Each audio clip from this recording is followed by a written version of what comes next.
Buenas noches, este es el diácono Santiago Rosado de la Iglesia de San Sebastián en San Agustín, Florida. Vamos esta noche entonces a continuar con nuestra clase de Biblia sobre Apocalipsis. Vamos a finalizar el capítulo 12. Pero antes de empezar la clase vamos a empezar con la oración para antes de leer la Sagrada Escritura. En nombre del Padre, del Hijo, del Espíritu Santo. Amén. Señor Jesús, abre mis ojos y mis oídos a tu palabra, que lea y escuche yo tu voz y medite tus enseñanzas. Despierta mi alma y mi inteligencia para que tu palabra penetre en mi corazón y pueda yo saborearla y comprenderla. Dame una gran fe en ti para que tus palabras sean para mí otras tantas luces que me guíen hacia ti por los caminos de la justicia y de la verdad. Habla, Señor, que yo te escucho y deseo poner en práctica tu doctrina, porque tus palabras son para mí vida, gozo, paz y felicidad. Habla, Señor, tú eres mi Señor y mi Maestro, y no escucharé a nadie sino a ti. Amén. Bueno, vamos entonces a continuar la clase. Como se acuerdan, la semana pasada pues dimos una introducción y solamente llegamos a leer los primeros dos versículos del capítulo 12. Por lo tanto, vamos entonces a continuar con los versículos del 3 al 6, que dice así. Dice: apareció también otra señal, un enorme dragón rojo, con 7 cabezas y 10 cuernos. En las cabezas 7 coronas. Con su cola barre la tercera parte de las estrellas del cielo, precipitándolas sobre la tierra. El dragón se detuvo delante de la mujer que iba a dar a luz para devorar a su hijo en cuanto naciera. Y la mujer dio a luz un hijo varón, que ha de gobernar todas las naciones con vara de hierro. Pero su hijo fue arrebatado y llevado ante Dios y su trono, mientras que la mujer huyó al desierto, donde tiene un lugar que Dios le ha preparado. Allí la alimentarán durante 1260 días. Bueno, como vemos,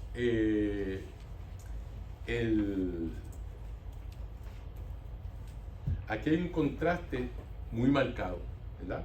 Hay una señal que fue muy positiva, ¿verdad? Que es la de la mujer. Y ahora nos encontramos con otra señal, el gran dragón rojo, que es una señal negativa, ¿verdad? En este texto, Juan relaciona el dragón con la serpiente antigua, ¿verdad? Que nos hablan, por ejemplo, los del Antiguo Testamento, o también llamado el diablo y Satanás, ¿verdad? Todos los eruditos bíblicos están de acuerdo que el considerar una relación directa entre nuestro texto y el de Génesis 3, ¿verdad? Que fue cuando la serpiente, pues, ¿verdad?, tentó a Adán y a Eva, ¿verdad? El dragón es de color rojo fuego, como el caballo que se describe en Apocalipsis en el capítulo 6, versículo 4, ¿verdad? Los 4 jinetes de Apocalipsis, pues uno de ellos era un caballo de color rojo. Además, es grande, probablemente por el peligro que él representa, ¿verdad? Y por la amenaza. Para nosotros, su simbolismo animal significa que este dragón es un adversario invencible, ¿verdad? Juan busca en el versículo 4 darnos una idea del colosal alcance y la fuerza de este monstruo. El pasaje de Daniel capítulo 8 versículo 10 es el que Juan tiene en mente cuando nos habla de las estrellas que el dragón arrastra con su cola, ¿verdad? Ahora, estas estrellas que él arrastra con su cola son representaciones angélicas de los poderes paganos. Aquí el dragón se presenta como adversario de las 12 estrellas, ¿verdad? que se mencionan en el versículo 1, esas 12 estrellas que adornaban la cabeza de la mujer, ¿verdad? Es decir, que este dragón es el perseguidor de las 12 tribus de Israel, del pueblo mesiánico. Por eso el dragón se coloca delante de la mujer, esperando para devorar al hijo que va a dar a luz, ¿verdad? Porque él está esperando para darle muerte a ese hijo que va a nacer, ¿verdad? Que es el que le va eventualmente a aplastar la cabeza, como vimos anteriormente en el protoevangelio del Génesis, ¿verdad? Cuando Dios le dice a Eva que pondrá enemistad entre ella y la serpiente, y que un descendiente de ella va a aplastar la cabeza de la serpiente y la serpiente le morderá el talón, ¿verdad? De eso es que se está refiriendo. Ahora, vamos a ver versículos 5 y 6. Dice así. Dice, y la mujer dio a luz un hijo varón, que ha de gobernar a todas las naciones con vara de hierro. Pero su hijo fue arrebatado y llevado ante Dios y su trono, mientras la mujer huyó al desierto, donde tiene un lugar que Dios le ha preparado. Ahí la alimentarán durante 1260 días, ¿verdad? Fíjense que este pasaje que acabamos de ver, el hijo de la mujer, que es el Mesías, ¿verdad? A él se le considera como la cabeza o jefe del nuevo Israel. Juan también hace alusión a la ascensión y al triunfo de Cristo que provocará la caída del dragón. Aquí el título o el triunfo del Hijo se evoca inmediatamente después de su nacimiento, ¿verdad? Aunque algunos eruditos bíblicos dicen que este pasaje no se trata del nacimiento real en Belén, sino de lo que pasó en el Calvario, ¿verdad? De la muerte de nuestro Señor Jesucristo en el Calvario y de su resurrección. Ahí es que verdaderamente es que ocurre el triunfo del Hijo de la mujer, ¿verdad? En el Antiguo Testamento, el desierto, vemos que en el pasaje dice que la mujer va a huir al desierto, es el refugio tradicional de los perseguidos. Como vemos en el Éxodo, ¿verdad? Que ahí es donde se van a refugiar los israelitas cuando se van de Egipto. La iglesia debe de huir lejos del mundo y alimentarse de la vida divina. Y va a residir, o va a vivir en el desierto 3 años y medio, que son los 2600 días de que nos habla este pasaje que acabamos de leer, ¿verdad? Que son 1260 días, 2260 días, eso es 3 años y medio, ¿verdad? Que es lo que va a estar la mujer, que como hemos dicho anteriormente, representa no solamente a la Virgen María, sino a la iglesia también. Ahora, en el versículo 7 al 9 se nos dice: entonces se desató una batalla en el cielo. Miguel y sus ángeles combatieron contra el dragón. Lucharon el dragón y sus ángeles, pero no pudieron vencer. Ya no hubo lugar para ellos en el cielo, ¿verdad? Nos dice ese pasaje. Y dice: el dragón grande, la antigua serpiente conocida como el demonio o Satanás, fue expulsado. El seductor del mundo entero fue arrojado a la tierra y sus ángeles con él. Nos debe traer alivio, ¿verdad? Y tranquilidad el hecho de que haya habido un gran combate en el cielo y que San Miguel y sus ángeles hayan luchado contra el dragón, ¿verdad? Y lo hayan vencido. Como vemos, San Miguel arrojó fuera del cielo al dragón, a la serpiente antigua, ¿verdad? A Satanás. A pesar de que en este pasaje San Miguel está representado como quien derrota a Satanás y lo expulsa del cielo, la victoria realmente ganada por nuestro Señor Jesucristo en la cruz, ¿verdad? El himno, en los versículos 10 y 12 de este capítulo, me voy a adelantar un poco, ¿verdad? Que dice: oí entonces una fuerte voz en el cielo que decía: por fin ha llegado la salvación, el poder y el reinado de nuestro Dios y la soberanía es ungido, pues echaron al acusador de nuestro hermano, el que los acusaba día y noche ante nuestro Dios. Ellos lo vencieron con la sangre del Cordero, con su palabra y con su testimonio, pues hablaron sin tener miedo a la muerte. Por eso, alégrense cielos y los que habitan en ellos. Pero ay de la tierra y del mar, porque el diablo ha bajado donde ustedes y grande es su furor al saber que le queda poco tiempo, ¿verdad? En otras palabras, este himno de estos versículos que le acabo de leer del día al 12 son como un comentario de la narración del versículo 7 y 9. Nos está diciendo las consecuencias, lo que verdaderamente pasó en esa batalla, ¿verdad? Y así también de los versículos 3 y 17, que los vamos a ver más adelante. Todo lo que Juan ve en el cielo, como hemos estado viendo durante la clase, es la contraparte de la realidad terrenal, ¿verdad? ¿Por qué? Porque esa liturgia que ocurre en el cielo es lo que nosotros todos los domingos celebramos, ¿verdad? La liturgia de la misa, ¿verdad? Tanto todo lo que pasa en el cielo es la contraparte de la realidad terrenal. Cuando la victoria se gana en el cielo, Cristo se encuentra en la tierra. O sea, cuando esta victoria se gana en el cielo, Cristo está en la tierra, en la cruz, ya que en ese momento Jesús es parte de la realidad terrenal.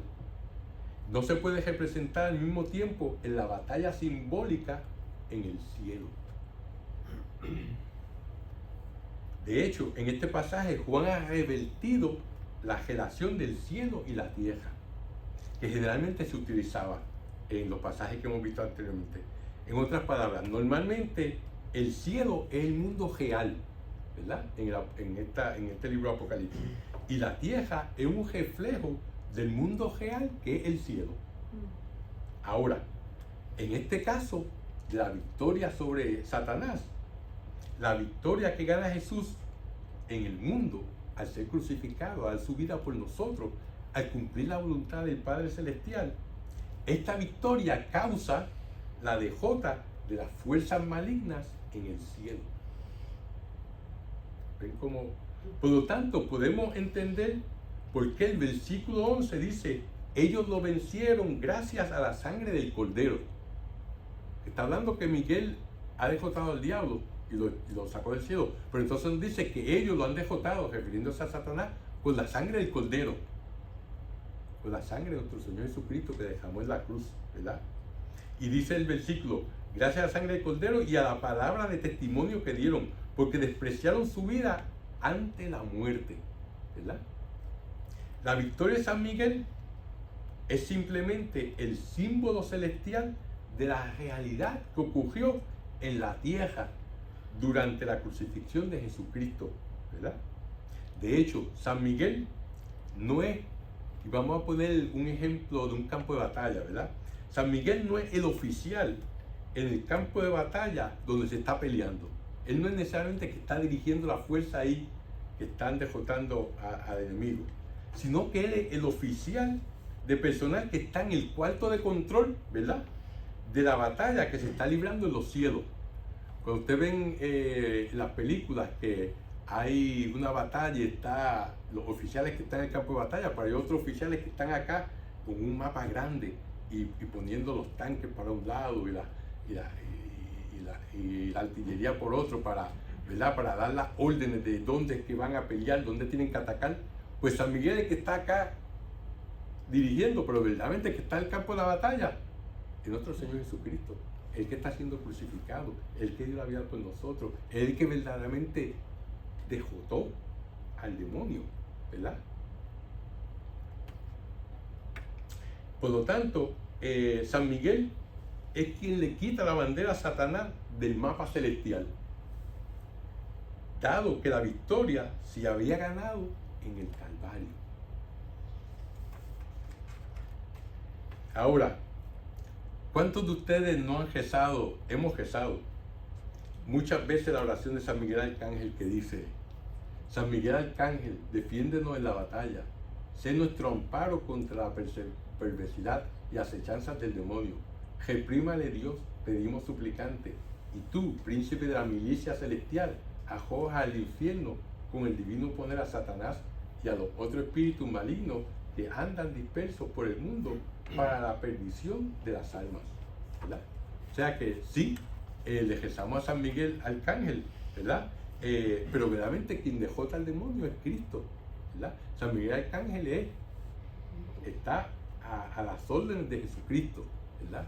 Es uno de los oficiales de Jesucristo, ¿verdad?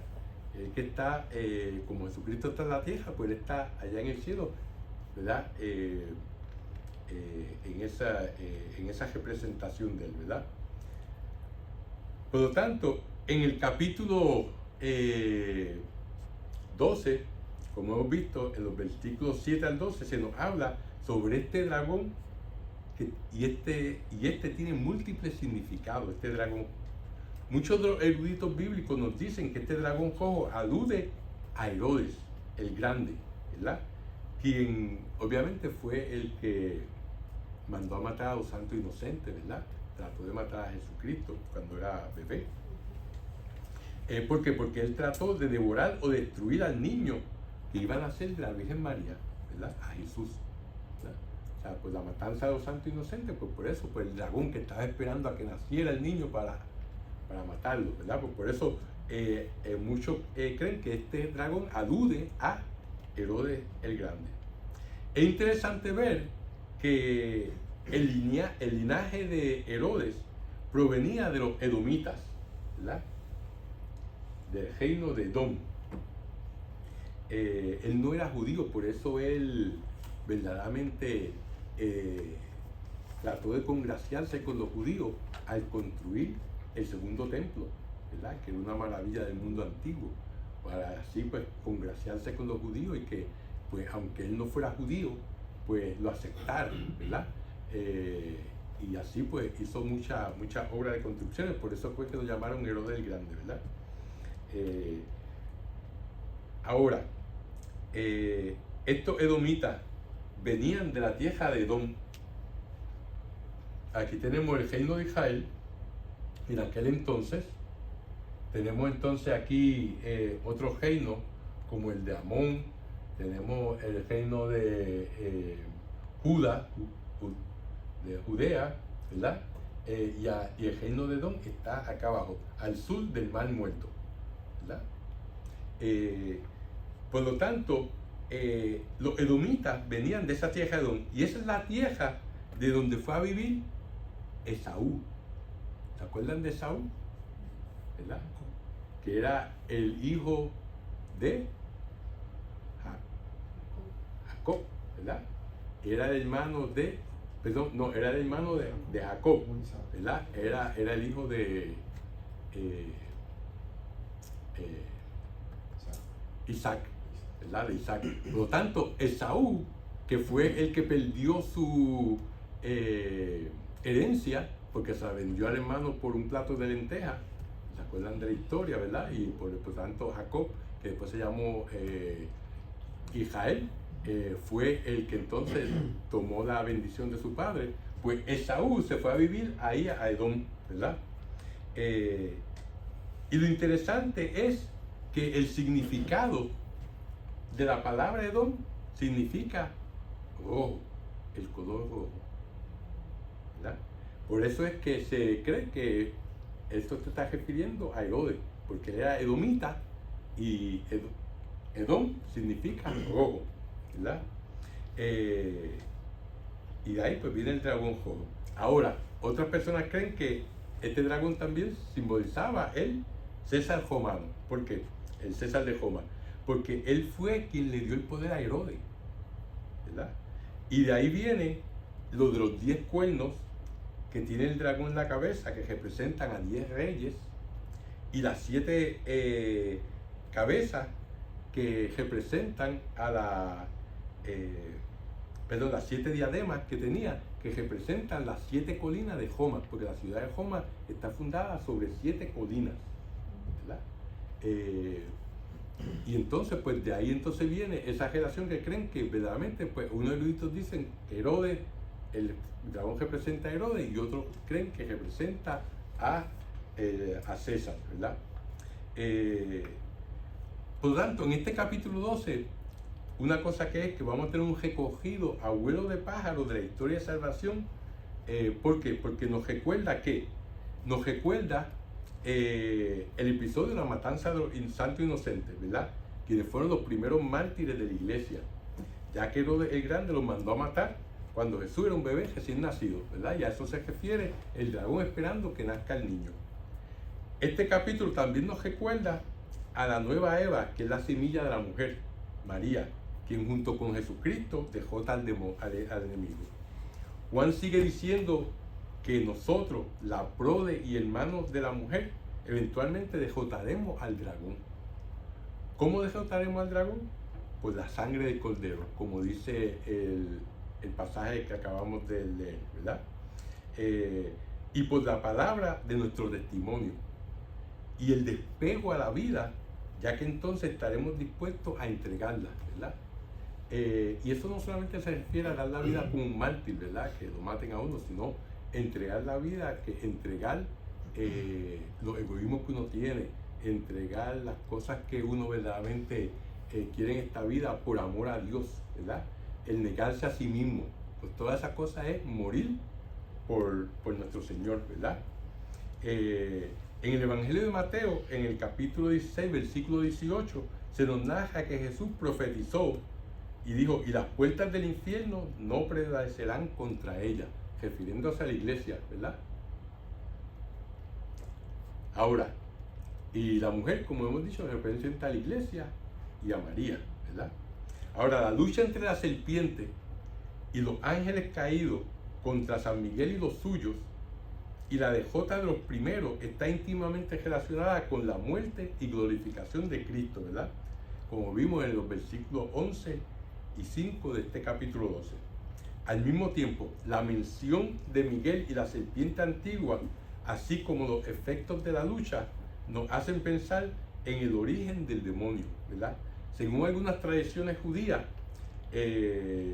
como un libro que se llama La vida latina de Adán y Eva, este era una criatura angelical muy excelsa, ¿verdad? Por eso se llama Lucifer, ¿verdad? Que es el que lleva la luz, ¿verdad? Cuando Dios creó al hombre a su imagen y semejanza, Lucifer se convirtió en el diablo, ¿verdad? Eso lo vemos en el Génesis, en el capítulo 1, versículo 26, y en el capítulo 2, versículo 7, ¿verdad? Y la razón es que el demonio no aceptó servir al hombre por ser imagen de Dios, ¿verdad? En cambio, San Miguel obedeció. Entonces el diablo y otros ángeles se rebelaron contra Dios por considerar al hombre inferior a ellos. Como que dice, cuando Dios les reveló a ellos su plan de salvación, lo que iba a pasar con el hombre y con la creación del hombre a su imagen y semejanza, ¿verdad? Y que Jesucristo hoy se iba a convertir en uno de nosotros, ellos dijeron, no, ¿cómo nosotros vamos a servir a esos seres inferiores humanos, ¿verdad? Y entonces, pues ahí, pues el demonio se rebeló contra Dios, ¿verdad? Y por eso Dios lo arrojó al infierno y a la tierra. Y no cesan de tentar al hombre, ¿para qué? Para que pecando el hombre también se vean privados de la gloria que se les otorga al ser creados como imagen de Dios, ¿verdad? Los santos padres interpretan estos versículos 7 al 12 como el testimonio de la lucha entre San Miguel y el diablo al principio de la historia, ¿verdad? O sea que lo podemos ver al principio de la historia. Tiene diferentes capas este simbolismo, ¿verdad? De San Miguel. No solamente en el momento que Jesucristo murió, como dijimos anteriormente, que fue cuando derrotó al demonio, ¿verdad? Y San Miguel es su representante en el cielo, pero sino también de la lucha que hubo al principio de la creación, ¿verdad? Cuando el demonio se convirtió de un ángel de Dios en gracia a ser un demonio. Y esta lucha fue consecuencia de las pruebas que deberían pasar los espíritus angélicos. No solamente nosotros somos que tenemos que pasar pruebas en esta vida, sino que al principio de la creación los espíritus angélicos tuvieron que decidir servirle a Dios o no, ¿verdad? Y ahí tenían la tentación de que o seguimos a Satanás, a Lucifer, o somos obedientes a Dios y vamos a ser parte del plan de la salvación que Él tiene para la humanidad, ¿verdad? Y aunque somos espíritus mucho más elevados y perfectos, vamos a estarle sirviendo a esas cucarachitas pecadoras, a esas hormigas que verdaderamente en comparación con nosotros no son nada, y en comparación con Dios menos, ¿verdad? Y entonces, pues obviamente, pues eso, el orgullo, el mismo pecado que ellos cometieron, que fue el de orgullo, pues fue el mismo pecado que cometió Adán y Eva, el pecado original, por el cual perdieron pues la gracia santificante, la gracia de Dios, la vida de Dios en ellos, ¿verdad? Y por consecuencia nosotros todos sus herederos. Fíjense que a la luz del Apocalipsis, los santos padres entendieron cómo esta visión de Juan se refería a aquel momento al principio de la creación, y además por las palabras que el profeta Isaías en el capítulo 14, versículo 12, dicen, cuando dice: ¿cómo has caído del cielo, lucero, hijo de la aurora? Has sido abatido a tierra, tú que postrabas a las naciones, ¿verdad? Eso refiriéndose a la caída de Lucifer, ¿verdad? Después de su batalla contra San Miguel. Los padres, los santos padres también vieron en este pasaje la lucha que Satanás sostuvo contra la iglesia a lo largo de la historia. San Gregorio Magno nos dice al respecto: el cielo es la iglesia que en la noche de la vida presente, mientras posee en sí misma las innumerables virtudes de los santos, brilla como las radiantes estrellas del cielo. Pero la cola del dragón arroja las estrellas a la tierra. Las estrellas que caen del cielo a la tierra son aquellas que, habiendo perdido la esperanza de las cosas celestiales, codician bajo la guía del diablo el ámbito de la gloria terrena.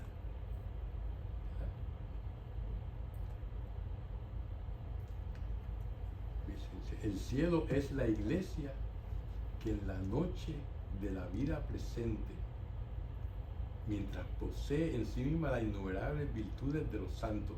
O sea que la iglesia, ¿verdad?, como hemos dicho muchas veces, tiene tres niveles. Tiene la iglesia triunfante, que está en el cielo, la purgante, que está en el purgatorio, y nosotros, que es la militante, ¿verdad? Pues la iglesia, en la noche de la vida presente, porque estamos en un valle de oscuridad, caminando hacia Dios, ¿verdad?, que es la luz a la que vamos, posee en sí misma las innumerables virtudes de los santos, ¿verdad? Y brilla como las radiantes estrellas del celeste, que es la luz, la iglesia, para atraer a las naciones. Así mismo como Israel debió haber sido el que atraía a las naciones hacia Dios, pues la iglesia ahora es la que debe atraer con su ejemplo, con su amor a las personas, a Dios, ¿verdad? Pero siempre tenemos a ese dragón, ¿verdad?, que nos tienta, que arroja las estrellas del cielo, ¿verdad?, que aunque nos pertenecemos a la iglesia y dentro de la iglesia ya estamos, si vivimos en gracia, ya estamos viviendo el cielo, ¿verdad?, aquí en la tierra, caen del cielo a la tierra, ¿verdad? Caemos en la tentación cuando comemos pecado mortal, caemos del cielo a la tierra, ¿verdad? ¿Por qué? Porque hemos perdido la esperanza de las cosas celestiales. Venimos y le damos más importancia a las cosas del mundo que a las cosas del cielo. Cambiamos el creador por las criaturas, ¿verdad? Y entonces, ahí entonces, cuando vivimos en pecado mortal, ¿qué hacemos? Estamos viviendo bajo la guía del diablo, ¿verdad? Y lo que buscamos es la gloria terrena, que no es nada en comparación con la gloria celestial, ¿verdad? O sea que vemos ahí cómo San Gregorio Magno está poniendo esta batalla, sí, que ocurrió entre San Miguel y los ángeles que seguían a Lucifer al principio de la creación, y luego también con la muerte de nuestro Señor Jesucristo lo venció definitivamente, ¿verdad? Esa lucha continúa entre la iglesia y el demonio, ¿verdad? Por eso siempre tenemos que estar con los ojos abiertos y a la defensiva de las jugadas del demonio. El demonio no tiene ningún poder sobre nosotros, solamente el poder de tentarnos, ¿verdad? Y lo hace a través de otras personas, lo hace a través de medios de comunicación, lo hace a través de revistas, lo hace a través de conversaciones que no son conducentes a nada bueno, y así por el estilo, ¿verdad? Por lo tanto, siempre tenemos que estar a la defensiva para no perder la gracia de Dios en nosotros y vivir en gracia, ¿verdad? Porque Él es uno de los tres enemigos grandes que tenemos, ¿verdad? Que es el mundo, el demonio y la carne. Bueno, vamos entonces a leer el versículo 9, que dice: el dragón grande, la antigua serpiente, conocida como el demonio o Satanás, fue expulsado, el seductor del mundo entero. Fue arrojado a la tierra y sus ángeles con él. Fíjense que ahora el libro de la sabiduría nos dice cómo fue la caída del enemigo. Y esta es una gran enseñanza para nuestras vidas. Se nos menciona en el libro de sabiduría, ¿verdad? En el capítulo 2, versículo 24, que la muerte entró en el mundo por la envidia, ¿verdad? Porque pues, el demonio, el padre de la mentira, pues obviamente como él perdió el cielo, pues también quiere que nosotros tengamos el cielo. Y ahora entonces, pues la envidia que nos tiene, pues entonces se traduce en que nos trata de tentar para que caigamos en pecado y no vayamos al cielo, ¿verdad? Como hemos hablado anteriormente, hay una diferencia entre la envidia y los celos. Son dos cosas diferentes. La diferencia es que los celos es querer tener algo, lo que la otra persona tiene, como por ejemplo, si en una clase de escuela elemental, ¿verdad? Hay niños y ahí está muchachita que es súper inteligente y saca buenas notas, ¿verdad? Pues, y este otro muchacho pues saca B, ¿verdad? Y eso, pero dice, contra, yo quiero ser como ella, yo quiero sacar la A que fulana saca, ¿verdad? Entonces eso tal vez lo motiva a que estudie, a sacar, pues esos celos lo encauzó de una manera positiva, ¿verdad? Por lo tanto, no siempre los celos son negativos. A diferencia de la envidia, que es cuando uno piensa, yo voy a hacer todo lo posible para que tú no tengas lo que yo quiero de ti, ¿verdad? Por ejemplo, si alguien tiene un cajo bonito y el otro pues se lo envidia, pues yo no tengo para tener ese cajo, pero mira, voy a pasar con la llave y le voy a dar un jaspón de adelante para atrás, ¿verdad? Eso es envidia. Si yo no puedo tenerlo, pues yo le hago daño, ¿verdad? Para evitar que tú lo tengas. Por lo tanto, la envidia es uno de los pecados capitales, ¿verdad? Ya que roba a las otras personas y destruye la vida y posesiones, ¿verdad? O sea que la envidia siempre es un pecado. Como hemos hablado anteriormente, Isaías nos habla de Satanás en el capítulo 14, versículos 12 al 15, y nos dice que antes de su caída, él era una estrella brillante, ¿verdad? Él era el ser, como quien dice, el más poderoso y más bello de que Dios había creado en aquel momento, ¿verdad? Antes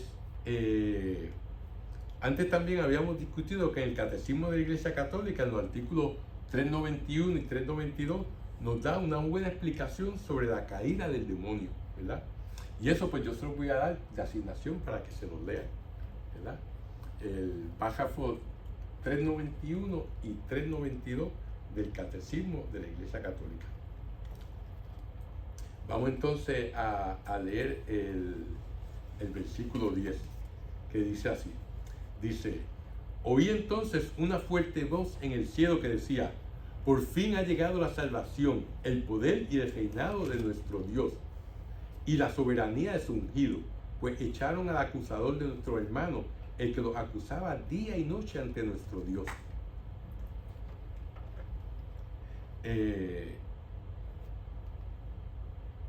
Y también el versículo 11 y 12 que sigue, que lo habíamos leído anteriormente, pero quiero que lo tengamos claro, dice: ellos lo vencieron con la sangre del Cordero, con su palabra y con su testimonio, pues hablaron sin tener miedo a la muerte. Por eso, alégrense, cielos y los que habitan en ellos, porque hay de la tierra y del mar, porque el diablo ha bajado donde ustedes, y grande es su furor al saber que le queda poco tiempo. Fíjense, este pasaje del versículo 10 nos debe traer consuelo, ¿verdad? Al escucharlo, ya que nos dice que el que acusa a nuestro hermano fue arrojado del cielo. En otras palabras, Satanás está constantemente acusándonos de nuestros pecados. ¿Cuántas veces lo ha hecho en nuestras vidas? Pues él básicamente a todo momento, él nunca nos deja en paz, ¿verdad? Continuamente está diciéndonos al oído que somos culpables, sembrando la semilla de la duda, de la cizaña en nosotros, ¿verdad? Y para que dudemos si verdaderamente hemos sido perdonados, ¿verdad? Es una de las cosas más difíciles para las personas, es perdonarse ellos mismos, ¿verdad? Muchas veces nosotros somos el peor juez que tenemos. El Satanás constantemente nos está acusando y quiere formar un caso ante Dios referente a lo malo que hemos hecho en nuestra vida. Y obviamente, por experiencia propia, hemos hecho muchas cosas malas. En otras palabras, él nos quiere convencer de que nuestros pecados son más grandes y poderosos que la sangre del Cordero. Que nosotros creamos que nuestros pecados son tan grandes que no tienen perdón de Dios, ¿verdad? Como dice la expresión. Y eso es algo que Él nos quiere hacer creer. Y verdaderamente no hay ningún pecado que Dios no pueda perdonar, siempre y cuando nosotros nos arrepentamos de corazón, ¿verdad? Por lo tanto, las acusaciones que Satanás ha llevado ante Dios contra nosotros, Dios las ha desechado y las ha apartado de su presencia, ¿verdad? De su trono. ¿Por qué? Porque nuestro Señor Jesucristo murió por nosotros. Él murió por nuestros pecados, ¿verdad? Por lo tanto, esto nos da una idea de cuál es la situación de Satanás en el cielo, ¿verdad? Como habíamos visto en el versículo 11 y 12, el versículo 11 nos recuerda lo que leímos en el capítulo 7, en el versículo 4, donde habla de aquellos que vinieron de la gran tribulación y que lavaron su ropa en la sangre del Cordero. ¿Se acuerdan de Juan, que estaba y vio a 244,000 y vio una muchedumbre tan grande que nadie la podía contar, y que venían vestidos de blanco, ¿verdad? Y decía, ¿quiénes son esos? Y uno de los ancianos dijo, esos son los que han lavado su ropa en la sangre del Cordero, ¿verdad? Los testigos, los que han dado su vida por el Cordero. Por lo tanto, ellos han conquistado a Satanás por la sangre del Cordero. Como vemos aquí, esto explica por qué Satanás desciende con tanta ira, ya que sabe que le queda poco tiempo, y eso nos debe de alegrar a nosotros, ¿verdad? Ahora, vamos a ver los versículos 13 al 14. En estos versículos 13 al 14 nos dice: cuando el dragón vio que había sido arrojado a la tierra, se puso a perseguir a la mujer que había dado a luz al varón. Pero se le dieron a la mujer las 2 alas del águila grande para que volara al desierto, a su lugar. Ahí será mantenida lejos del dragón por un tiempo, 2 tiempos y la mitad de un tiempo, ¿verdad? Ahora, fíjense que el ataque de la serpiente se contempla ahora desde la situación de la iglesia que sufre, que la mujer está representando a la iglesia, ¿verdad? Además de a nuestra madre, la Virgen María. La mujer que da a luz un hijo varón es la imagen de la madre del Mesías, nuestra madre María, y de la iglesia que, cumpliendo fielmente la voluntad del Padre, también ella es constituida madre por la palabra de Dios, fielmente recibida, como nos dice el Concilio Vaticano II en el documento Lumen Gentium, ¿verdad? Por lo tanto, mediante la iglesia, los cristianos se incorporan a Cristo, contribuyendo al crecimiento de su cuerpo, como dice San Pablo en la carta a los Efesios, el capítulo 4, versículo 13. En este sentido, puede decirse que la iglesia es la mujer que engendra a Cristo, ¿verdad?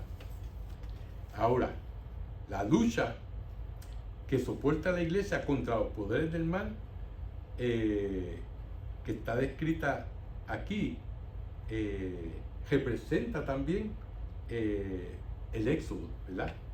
Ya que también a quien fue en aquel momento de máximo peligro para el pueblo de Israel cuando salieron de Egipto, ¿verdad? Es decir, la forma extraordinaria, o sea, Dios se lo llevó al desierto en alas de águila, ¿verdad? Como dice el Salmo, que yo te llevaré en alas de águila, como dice el versículo 4 del capítulo 19, el versículo 4 del capítulo 19. Es decir, de forma extraordinaria, ¿verdad? Superior a las capacidades humanas. Abrió el mar rojo para que ellos pudieran pasar, ¿verdad? Les dio maná del cielo, les dio agua de la roca que salió. O sea, todos esos milagros fueron para llevar a Israel de la tierra de esclavitud, que era Egipto, a la tierra prometida, ¿verdad? Que en el caso de ellos era Israel, la tierra que emana leche y miel, ¿verdad? Para nosotros, eso es una prefiguración de nuestro bautismo, donde nosotros, antes del bautismo, estamos en pecado, ¿verdad? En pecado original, en caso que son niños, en pecado mortal o personales, además del original, si somos adultos, y Dios nos saca de esa tierra de muerte, de pecado, nos lleva a través de las aguas del bautismo, que son las aguas del Mar Rojo, a la tierra prometida, que en el caso de nosotros es el cielo, ¿verdad? Es una prefiguración del bautismo, todo ese episodio de la salvación del pueblo de Israel, cuando se abre el Mar Rojo, ¿verdad? Por lo tanto, por eso es que dice que Dios nos llevará con las alas de águila, y por eso se expresa aquí que a la mujer la llevará con alas de un águila grande, ¿verdad? Porque eso se está refiriendo a esos pasajes del Éxodo. Eso es lo que está relacionándose ahí, ¿verdad? O sea que todo está ahí interconectado, ¿verdad? Cómo sacó al pueblo de Israel de Egipto, cómo la mujer que representa a María pues la sacó cuando Herodes estaba tratando de matar al niño, y cómo la iglesia también pues es llevada en alas de águila para que siga derrotando al demonio, ¿verdad? Y si pueda seguir hacia la tierra prometida, al cielo. Cuando el profeta Isaías anuncia la liberación del cautiverio de Babilonia, también dice que subirán con alas de águila. Y eso lo vemos en el capítulo 40, versículo 31. Por lo tanto, la iglesia a lo largo de la historia goza de esa misma protección divina para servirle, ¿verdad? Aquí el periodo de un tiempo y 2 tiempos y medio tiempo que habla el pasaje del Apocalipsis, un tiempo es lo mismo que 3 años y medio. Es considerado como el tiempo convencional de cualquier persecución. Siempre cogimos 3 años y medio o 1260 días o un tiempo y 2 tiempos y medio tiempo. Todas esas son expresiones referentes a una persecución, ¿verdad? Y la razón que se da un número limitado o específico de años o de días es porque toda persecución eventualmente acaba, ¿verdad? Empieza y tiene un final, no es para siempre. Como dice el refrán, no hay mal que dure 100 años, ni cuerpo que lo resista, ¿verdad? Vamos entonces a ver el versículo 15 al 16, que dice así. Dice: entonces la serpiente vomitó de su boca como un río de agua detrás de la mujer para que la arrastrara. Pero la tierra vino en ayuda de la mujer. Abrió la tierra su boca y se tragó el río que el dragón había vomitado, ¿verdad? Una imagen ahí bastante gráfica ahí que nos da una idea. Por lo tanto, el río de agua simboliza las fuerzas destructoras del mal, ¿verdad? ¿Por qué? Porque siempre el mar, donde había mucha agua, pues siempre los judíos lo veían como algo donde las fuerzas del mal habitaban, ¿verdad? Y estas fuerzas del mal proceden ¿de quién? Del demonio, ¿verdad? De igual modo que en el desierto del Sinaí la tierra se tragó a los que se rebelaban contra Dios. ¿Se acuerdan cuando Moisés bajó del monte Sinaí con las tablas de la ley? ¿Y qué se encontró? El pueblo en una orgía, en una bacanal, ¿verdad? Adorando un Dios que era un becerro de oro, ¿verdad? ¿Y qué pasó?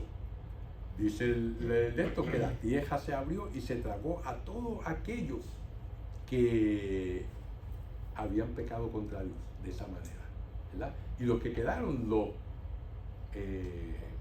levitas, los pasaron a cuchillo, ¿verdad? Por eso los levitas se convirtieron en el pueblo sacerdotal, porque fueron los únicos que permanecieron fieles a Dios durante ese periodo donde cayeron en idolatría, ¿verdad? Por lo tanto, así como se tragó la tierra en el Sinaí a todas esas personas, pues también la tierra se abrió y se tragó toda esa agua que simboliza las fuerzas del mal que venían en contra de la mujer, de la iglesia, ¿verdad?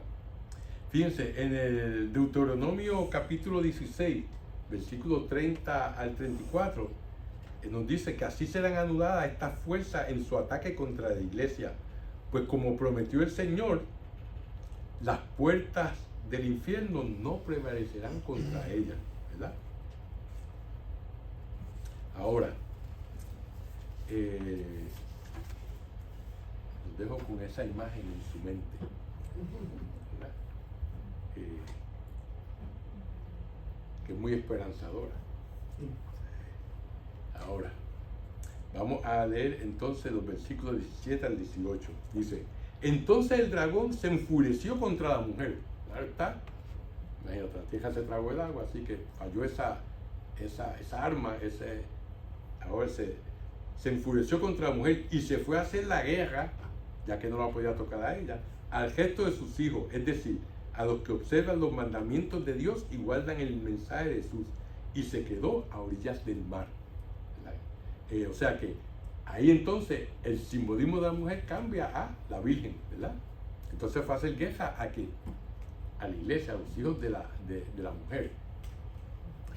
Y por lo tanto, los padres de la iglesia primitiva nos dicen que al principio de los tiempos en el jardín el enemigo estaba envidioso, ¿verdad? ¿Y de quién estaba envidioso? Pues de nosotros, ya que habíamos sido creados a imagen y semejanza de Dios.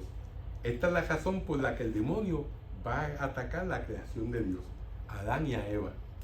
Y aquí en el Apocalipsis vemos que el dragón va en contra de María y sus descendientes, que son la iglesia. Como vemos, el demonio siempre está tratando de destruir a la descendencia de la mujer, siempre está tratando de destruir la imagen de Dios aquí en la tierra. ¿Por qué Satanás va a atacar a Cristo y a su iglesia? Porque a él lo vencieron los ejércitos celestiales que estaban al mando de San Miguel y Cristo. Por eso él siempre está detrás de nosotros para tratar de destruirnos y de derrotarnos.